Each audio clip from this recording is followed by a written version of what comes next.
سورۃ المزمل کی ابتدائی آیات۔ الحمدللہ وکفی وسلام علی عبادہ الذین اصطفی خصوصا علی سید الرسل وخاتم الانبیاء وعلى آلہ واصحابہ الاتقیاء۔ اما بعد فاعوذ باللہ من الشیطان الرجیم بسم اللہ الرحمن الرحیم۔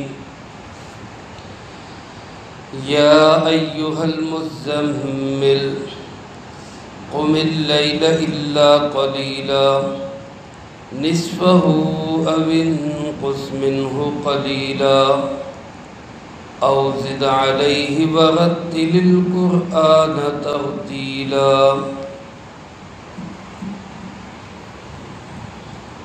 یا ایہا المزمل، اے کمبل اوڑھنے والے، قم اللیل الا قلیلا، رات کو قیام کیجئے مگر تھوڑا حصہ، نصفہ، رات کا آدھا حصہ، او انقص منہ قلیلا، یا اس سے کچھ کم کر لیجئے، او زد علیہ، یا اس سے کچھ زیادہ کر لیجئے، ورتل القرآن ترتیلا، اور قرآن کریم کو پڑھیے ترتیل کے ساتھ۔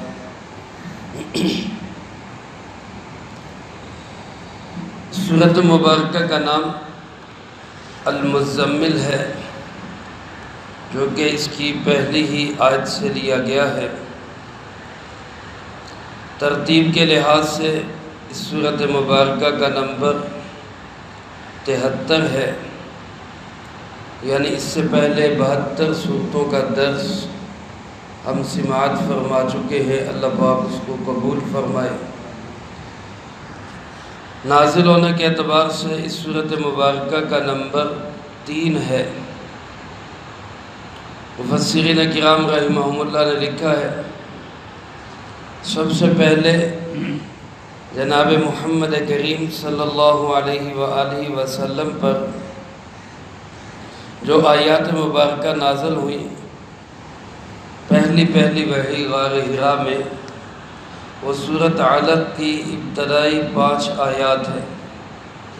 اقرأ بسم ربک الذی خلق خلق الانسان من علق اقرأ وربک الاکرم الذی علم بالقلم علم الانسان ما لم یعلم۔ یہ 5 آیات سب سے پہلے نازل ہوئی۔ اس کے متصل بعد سورۃ فاتحہ مکمل سورت نازل ہوئی، اور آپ صلی اللہ علیہ وسلم کو وضو کا، نماز کا طریقہ بتایا گیا۔ سرکار دو عالم صلی اللہ علیہ وسلم نے اگلے دن ہی خود بھی نماز پڑھی، آپ کے ساتھ حضرت ابوبکر صدیق رضی اللہ تعالیٰ عنہ نے نماز پڑھی، حضرت خدیجہ رضی اللہ تعالیٰ عنہ نے نماز پڑھی۔ ان 2 وحی کے پیغام کے بعد تیسرا پیغام، مفسرین کرام رحمہم اللہ کی اکثریت یہ کہتی ہے، وہ سورۃ مزمل کی یہ آیات اور یہ پہلا رکوع نازل ہوا۔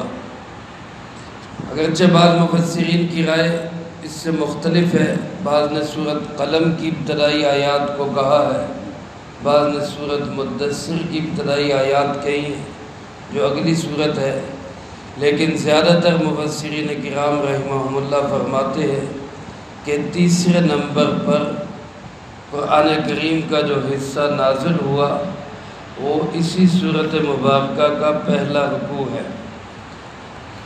اس سورۃ مبارکہ کی 20 آیات ہیں اور 2 رکوعوں پر مشتمل ہے۔ مفسرین کرام رحمہم اللہ نے لکھا ہے، اس کے پہلے اور دوسرے رکوع کے درمیان نازل ہونے میں 1 سال کا وقفہ ہے۔ یعنی پہلا رکوع نازل ہوا، اس کے ٹھیک 1 سال کے بعد پھر دوسرا رکوع نازل ہوا۔ اس سورۃ مبارکہ میں اللہ رب العالمین نے جناب محمد کریم خاتم النبیین صلی اللہ علیہ وسلم کو کائنات میں انقلاب لانے کا ایک پروگرام دیا ہے۔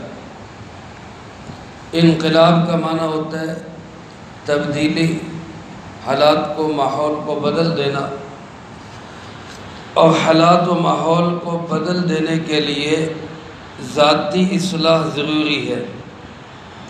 اگر انقلاب لانے والوں کی اپنی اصلاح نہیں ہوئی ہوگی تو وہ انقلاب نہیں لائیں گے، بلکہ وہ فساد برپا کریں گے، وہ تعفن، گندگی، بے حیائی اور بد اخلاقی میں اور زیادہ اضافہ کریں گے۔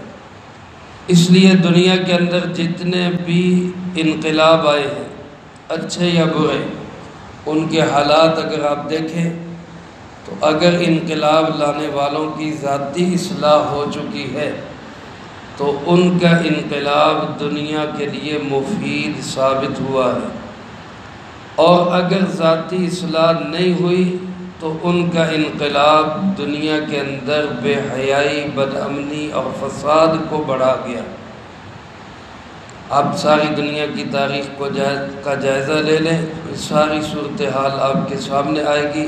رسول اللہ صلی اللہ علیہ وسلم نے، آپ کے ساتھیوں نے جب کائنات میں انقلاب برپا کیا تو دنیا کو امن ملا، سکون ملا، چین ملا، عزتوں کا احترام ملا، مال کا تحفظ ملا، اور آپ کے دشمنوں نے، اسلام کے دشمنوں نے، کفار نے، مشرکین نے، یہود و نصارہ نے جب بھی دنیا کے اندر انقلاب برپا کیے ہیں تو اس کے نتیجے میں تعفن، گندگی، غلاظت، بے حیائی اور بد اخلاقی کا اضافہ ہوا۔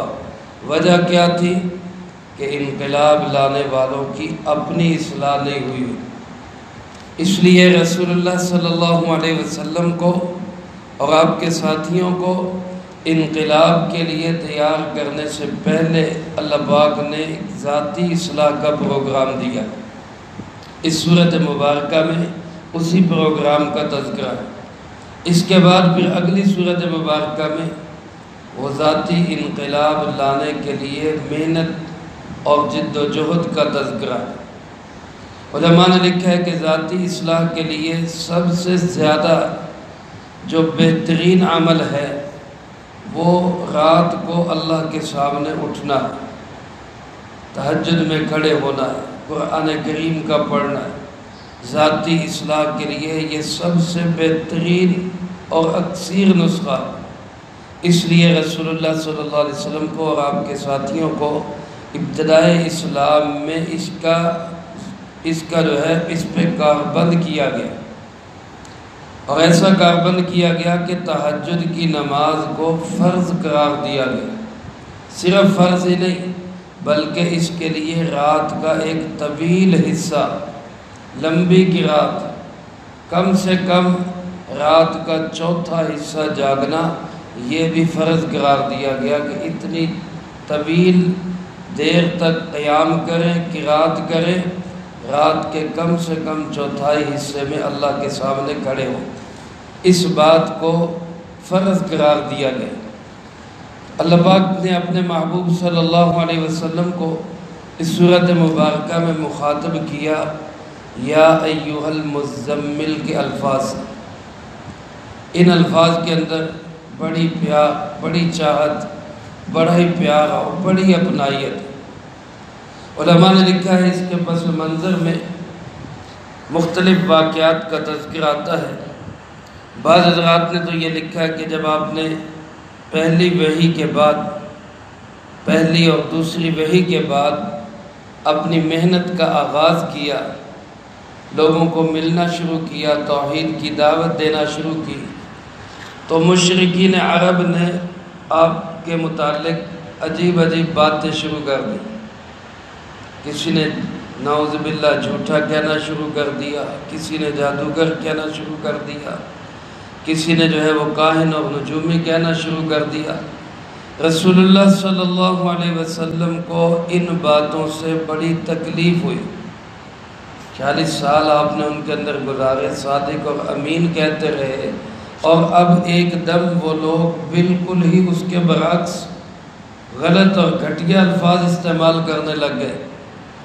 تو آپ علیہ السلام تکلیف کی شدت میں، پریشانی میں گھر آ کے کمبل اوڑھ کے لیٹ گئے۔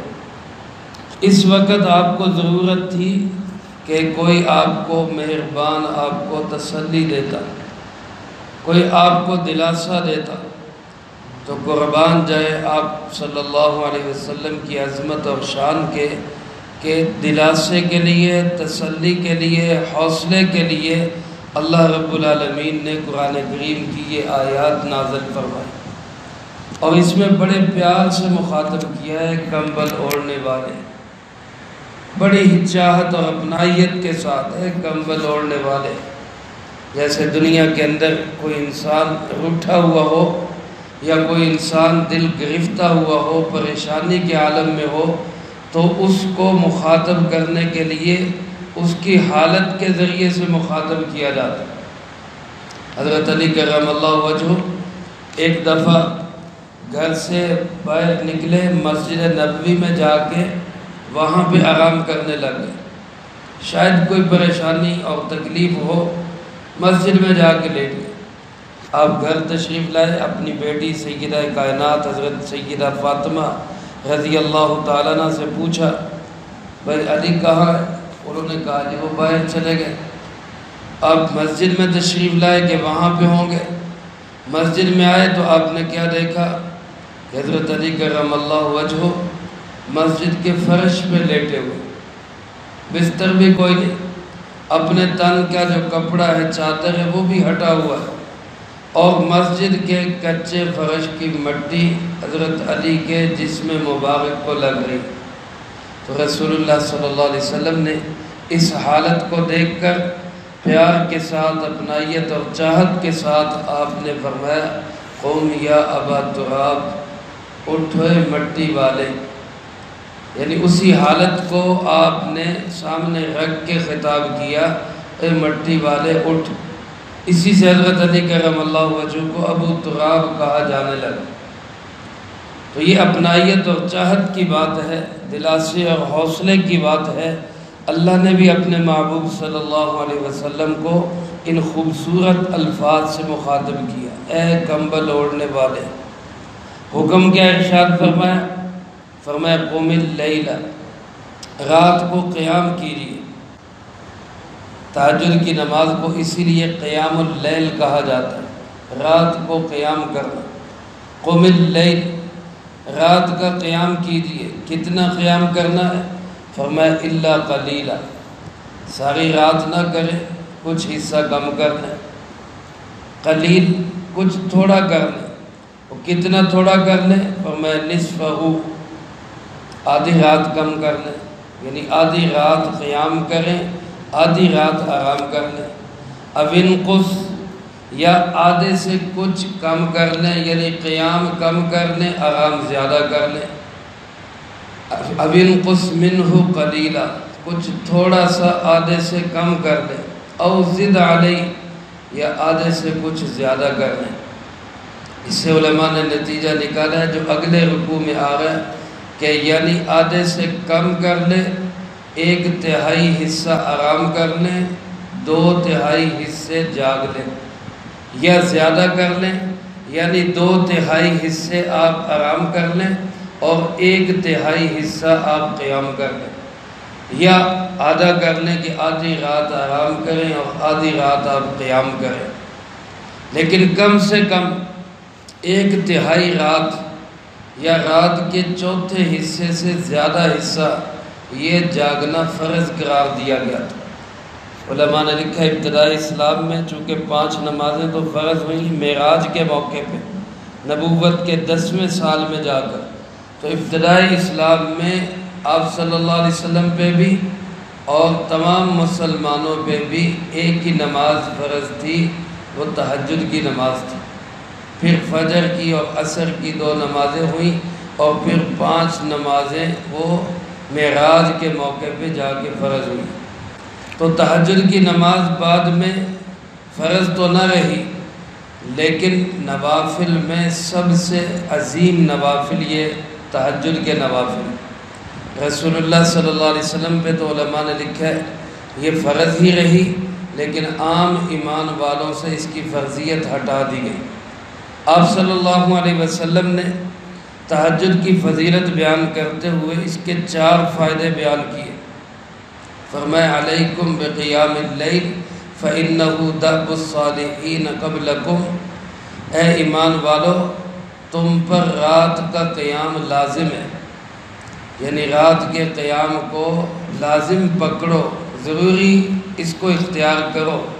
کیوں کہ یہ تم سے پہلے نیک لوگوں کی عادت رہی، تم سے پہلے جتنے صالحین اور نیک لوگ گزرے ہیں کوئی بھی ایسا نہیں گزرا جس نے تہجد کی پابندی نہ کی ہو، لہذا ایمان والو تم بھی تہجد کی پابندی کرو۔ ایک تو فائدہ اس میں یہ ہے کہ نیک لوگوں کے چلن پہ چلیں گے، اللہ قیامت کے دن بھی نیک لوگوں کا حشر نصیب فرمائے گا، ان کا ساتھ نصیب فرمائے گا۔ دوسرا فائدہ آپ نے یہ ارشاد فرمایا کہ یہ تہجد کی نماز تمہیں رب کے قریب کرے گی۔ اللہ کا قرب حاصل کرنے کے لیے سب سے بہترین عمل تہجد کی نماز ہے۔ اور تیسرا فائدہ یہ ارشاد فرمایا مکفرۃ للسیئات، تہجد کی نماز تمہارے گناہوں کا کفارہ بنے گی، تم سے جو غلطیاں کوتاہیاں گناہ ہو چکے ہیں تہجد کی برکت سے وہ معاف ہو۔ اور چوتھا فائدہ تہجد کا یہ ارشاد فرمایا کہ تہجد پڑھنے والے کو تہجد آئندہ گناہوں سے بچائے گی، ہمت اور جرت پیدا ہوگی، گناہ کے کاموں سے انسان بچے گا۔ اس لیے میرے عزیز طلبہ ہم سب کو بھی یہ چاہیے کہ ہم بھی تہجد کی عادت بنائیں۔ روزانہ اب ماشاءاللہ راتیں بڑھ رہی ہیں، ہم روٹین کے مطابق اگر اسی روٹین پہ رہیں جس پہ ہم پہلے اٹھتے تھے تو خود بخود ہمیں گھنٹہ 1.5 گھنٹہ تہجد کی نماز پڑھنے کا موقع ملتا رہے۔ لیکن اگر جو ٹائم آگے جاتا گیا ہم نے اپنے سونے کی مقدار بھی بڑھاتے چلے گئے تو پھر سو کے وقت تو گزر جائے گا، لیکن یہ تہجد کی نماز رہ جائے۔ اس لیے میں بھی نیت کروں، آپ بھی، ہم سب نیت کریں اور انشاءاللہ کہیں اللہ کے گھر میں بیٹھے ہوئے کہ ہم انشاءاللہ تہجد کی عادت بنائیں گے، سب کہہ دیں انشاءاللہ۔ یہ نیک لوگوں کی بہترین، علماء نے لکھے کوئی شخص اللہ کا ولی نہیں بن سکا تہجد کے بغیر، تہجد کے بغیر کسی کو بھی ولایت الہی کا مقام حاصل نہیں ہوتا۔ اس لیے تہجد کی عادت لازمی اپنائیں، اور کچھ نہ ہو سکے یہ تو لازمی ہے کہ تہجد کا وقت علماء نے لکھا ہے رات کا آخری پہر سب سے افضل وقت ہے، سو کے اٹھنے کے بعد رات کے آخری پہر میں یہ سب سے بہترین وقت ہے تہجد کا۔ لیکن جس کے لیے اس پہ اٹھنا مشکل ہو، ممکن نہ ہو، ہونا تو یہی چاہیے اسی وقت میں اٹھے، لیکن اس کے لیے اجازت بھی ہے وہ رات کو سونے سے پہلے تہجد کی نیت سے نوافل ادا کرے، کوشش کرے صبح اٹھنے کی، لیکن رات کو بھی کچھ نوافل پڑھ لے تاکہ نہ اٹھا جا سکے تو وہ رات کے نفل ہی تہجد کے قائم مقام ہو۔ عشاء کی نماز کے بعد وطروں سے پہلے نوافل پڑھ کے نیت یہ کر لے کہ یہ تہجد کے نوافل ہے، اللہ نے موقع دیا تو صبح پھر پڑھ لوں، نہیں تو پھر رات والے تو ضرور ہی اپنا اثر دکھائے گا۔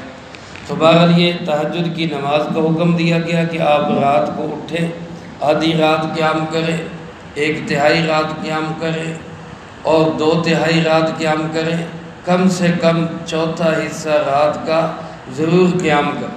اور اس میں کرنا کیا ہے؟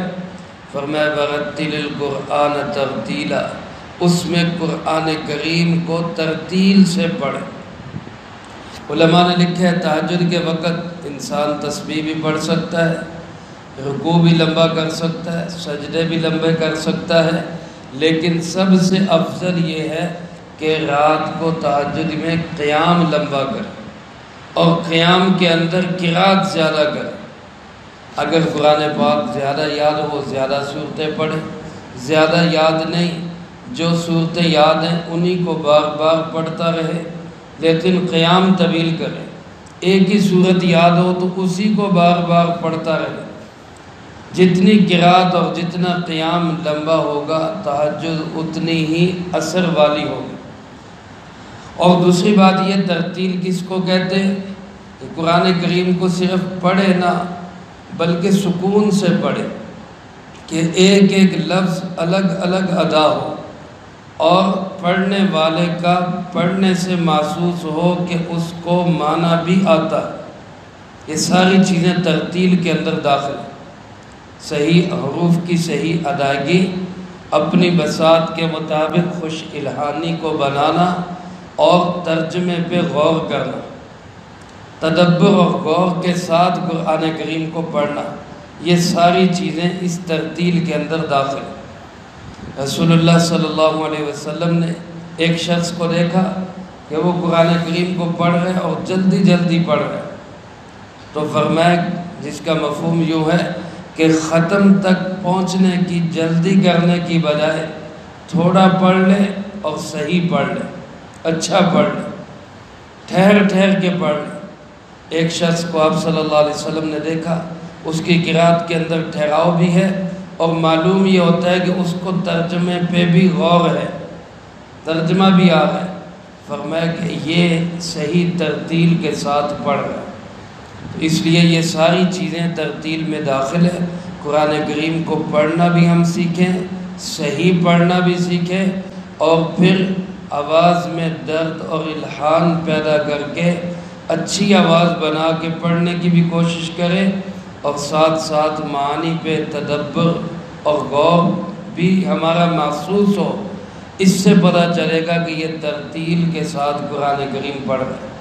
اور حدیث پاک میں آتا ہے، رسول اللہ صلی اللہ علیہ وسلم نے ارشاد فرمایا کہ اللہ پاک کسی آواز کو اتنے غور سے نہیں سنتے جتنے غور سے اللہ پاک اس نبی کی آواز کو سنتے ہیں جو قرآن کریم پڑھ رہا۔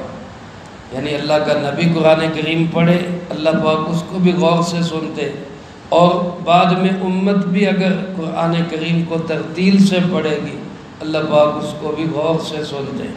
تو اس لیے تہجد کی نماز کی بھی عادت بنائیں اور اس میں قرآن کریم کو تدبر اور غور کے ساتھ پڑھنے کی بھی عادت بنائیں۔ اس کے ذریعے جو ذاتی اصلاح ہوگی، شخصی اصلاح ہوگی اور افراد تیار ہوں گے، پھر یہ افراد ایسے ہوں گے کہ معاشرے کے اندر انقلاب ایسا برپا کریں گے کہ دنیا کو سکون ملے۔ اللہ پاک مجھے آپ کو سب کو ان ہدایات پہ عمل کی توفیق نصیب فرمائے، جو کہا سنا اس کو زندگی میں لا کے دوسروں تک پہنچانے کی توفیق عطا فرمائے۔ اللہم انت السلام ومنک السلام، تبارکت ربنا وتعالیت یا ذا الجلال والاکرام۔ اللہم اعنا علی ذکرک وشکرک وحسن عبادتک۔ اللہم احسن عاقبتنا فی الامور کلہا وأجرنا من خزي الدنيا وعذاب الآخرة۔ اللهم باقية كباقية الوليد، اللهم استر عوراتنا وآمن روعاتنا، اللهم إنا نجعلك في نحورهم ونعوذ بك من شرورهم، اللهم اكفنا بحلالك عن حرامك۔